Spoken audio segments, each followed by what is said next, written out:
Hi, everyone. I want to share something that's personal and was painful. A story from when I was younger and how this pain challenge came to be. So, some of you may have seen some hints of some of the stories that I share that I came from a background of dysfunction, childhood. Again, I want the reason I say that is I really want to share with you. There was a point in my life that I always felt I needed to identify with something. I first identified with being abandoned by my biological father. Then I identified as always being the victim of adults in my life were not responsible, right? They weren't there for me emotionally, they weren't there physically or other things that happened. And then I found this place of where I could control this story of being a victim. And it's really interesting as I look back through time and my life about how I kept manifesting these feelings of unworthiness and guilt over something that really wasn't so much my fault, but I was just happened to be in this circumstance. And it's really interesting. I there's generational poor relationships in my family, and um, when I went to college, I made a very conscious decision not to marry someone or become involved with someone who would continue that pain because I'd had enough suffering, and I was blessed the universe because I had made this decision. I truly believe that put my husband into my life, and we've been married now almost 31 years. And it doesn't mean it's always been peaches and sunshiny and no. We had in our struggles, and we're humans, and we have our own things. But what was interesting was sometimes when I was in a place of that I wanted to feed that story and it would creep up or something was emotionally triggering it, that pain, instead of just like observing it and allowing it, and I had to feed it, right? And sometimes the smallest things would trigger this very large emotional response within me, and I didn't always verbalize it or express it because I'm sure you certainly feel it. But what was interesting, that even small remarks, like if my husband or someone close to me would remark something positive about my childhood situation, I get really angry, right? Because I felt like I was diminished. That's that story, that identity that I so clung to, because that's really, I thought, all I had, really, really struck me. And so it was interesting though. Then I found other things in my life to cling to and make stories about. I discovered that I was good at school, right? And I would be the one to be the teacher's pet because I was making straight A's, and so I lived up to that. So I became that one, and I became fiercely independent. um, I could take care of myself. So anytime anybody hinted that I couldn't, I'd get angry, right? And not angry in the sense of exploding or having anger. I never was that because I'd had enough of that growing up. But I felt this internal like, oh, I'll show you. It's like this just negative feelings, right? And I think a lot of people who would meet me, they're like, I don't ever would have never thought that, right? Because I was really good at hiding the turmoil that was going on in here. And so there came a point, at least for my this story that I kept trying to build and these roles I kept playing with my immediate growing up family, something really happened. I there was a place, there was a play, the scenario, the screenplay kept playing over and over. When I'd visit, things would happen, and suddenly something happened that shifted me, and I suddenly became very aware of what was going on. And it's like suddenly the the play was no longer a play. It wasn't okay.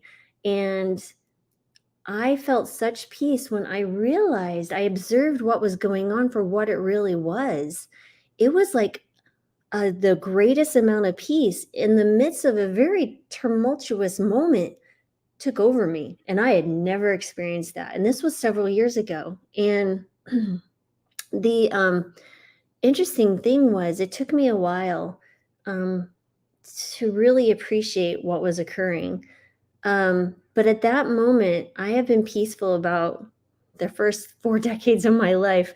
Um, since that moment, I used to cry when I would tell stories, but now I'm relieved in the peace. It's just such a transformation piece. And the reason I bring that up is that I know people that I work with and people that I speak to, everybody, every human has this pain, right? And whatever it is. And I don't know what yours is.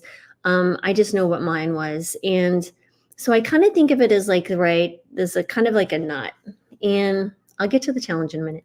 But if your life was like this and always hunky dory and just life just kept coming through, nice and smooth, I'm not sure we'd ever grow really as humans, but I know I wouldn't have. I wouldn't be the person I am today.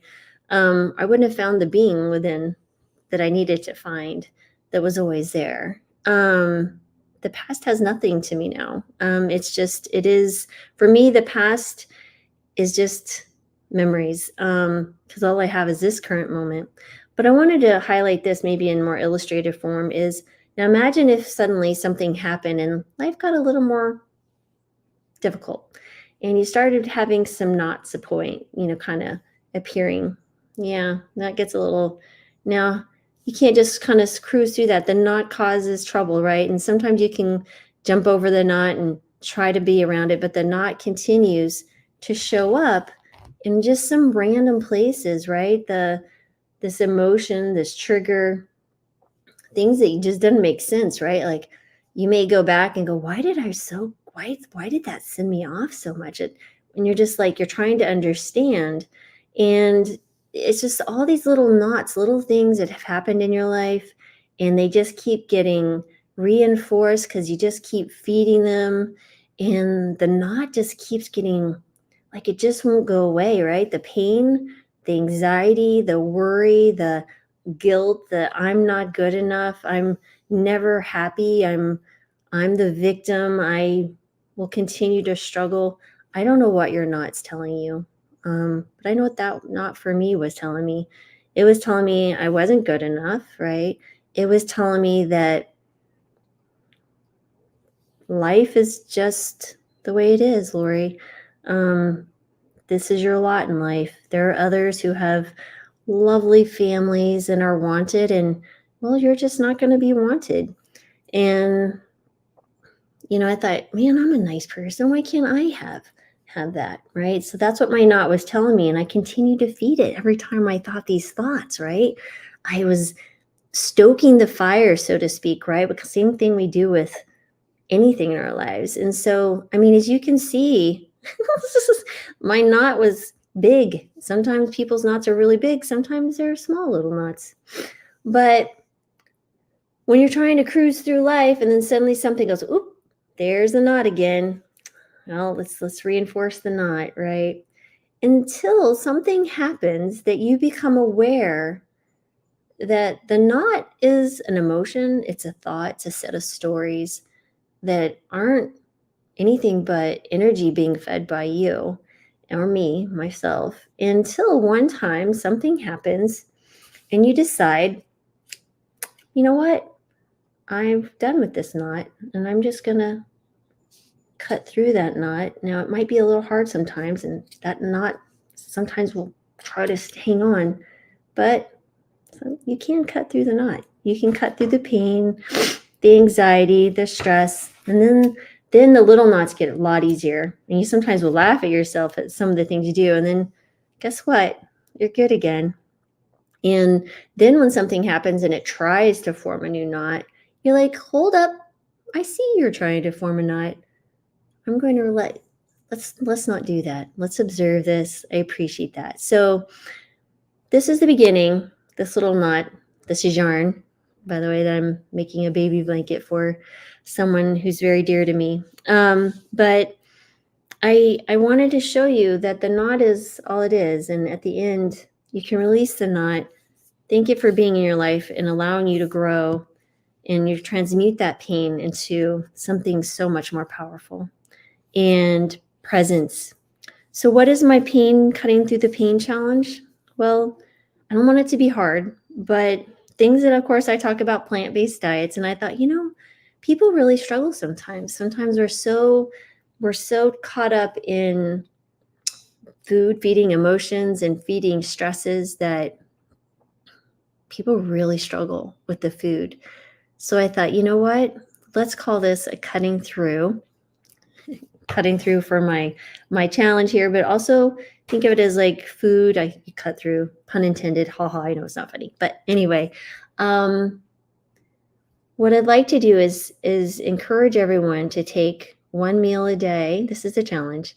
Take one meal a day or one part of your meal, even if it's too much to do an entire meal, and make it one simple plant food. And in that simple plant food, and the less tantalizing for the taste buds, the better, I think. And then just set it there and eat it first by itself, without sauces, without any herbs, without any seasoning. Maybe it's a plain potato, maybe it's just white rice, maybe it's, I don't know, something that doesn't appease you or appeal to you in and of its form by itself. You think, oh, I have to have some sauces. Maybe it's just some black beans without seasonings, or I don't know, whatever it is for you. And just sit there with this one simple meal. And it could be just part of a meal, guys. Don't feel like I'm going to starve you. But if you could do this every day for a week, I would be curious to see what happens. But you're basically bringing mindfulness to this. But I want you to feel these emotions. Like, first of all, is this plain? So maybe the first emotions that you notice, or the thoughts you notice, like, well, this isn't going to be fun. Okay, now there's the first thing I want you to notice. Why am I saying that? Why is that emotion creeping up to me? Why am I having to feed some expectation of this food, right? I want you to start thinking about the thoughts, not thinking, being aware, observing the thoughts that come bubbling up. I want you to feel the emotions that come with it. In that moment that you're looking at this food, I just want you to take a breath and let those thoughts pass, right? Put your hands down, think about it, feel it, allow it to be. And this is just a mindful practice. Really, it is. It's just, and taking an opportunity to look at something that's not going to trigger you to want to eat it because you're like, oh yeah, it's going to be dopamine, it's going to be good. But it's plain and it's simple, and the annoyance that might come with that, and allowing that to be, and really just observing and being with that simple food over time. Now, you may find that you want to do this with all of your meals every day for a week. Maybe that's a great way to break the craving patterns, right? That you don't fight it, you're just sitting with it. And I think part of our issues as humans is we don't sit with discomfort. We're always looking for distractions, we're always looking for stories, we're always trying to move into a different place than where we are.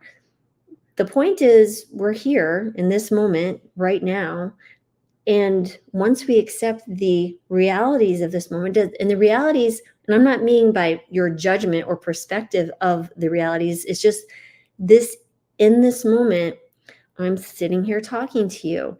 Maybe my stomach's gurgling because I'm hungry. Maybe my foot fell asleep because I sat too long. Or maybe someone cut you off in traffic, or someone, you know, you maybe have a pain in a joint, or maybe your child was up all night and you're tired and irritated, and maybe there isn't a sun out in the sky, maybe it's cloudy outside. Instead of thinking about how can I complain about this or complain about this simple food, this is a matter of acceptance, right? So we accept this is what this is in this moment, and then you just enjoy the fact that you're here and present, and then just eat the food. And then during that process of eating, just reflect on it and how that changes. Maybe you turn into grateful for this food. You're grateful that you have the opportunity to be mindful and present in a very hectic and crazy and insane world. Um, but I think a simple food that doesn't trigger anything, taste buds or emotions, is a great way to do this. And like I said, I don't know who needed to hear this, but it's sure I'm going to be trying this myself. Um, as much of the day as possible, probably 2 meals a day or so. But, yeah, so that is, I think it's, cutting through the annoyance, the discomfort, the pain of not being able to add sauces to something. You're just like, "Ah, I really wanna have sauces. Man, this is annoying. I'm gonna get the salt." Then you might actually be having negative thoughts to me, I don't know, but that's okay. But just sensing back instead of being caught up and stepping into the river of the thoughts and being carried downstream and dumped over the cliff, step out of it, sit on the bank and just allow, just watch it, just feel it. Yeah, just be it, be with it in that moment.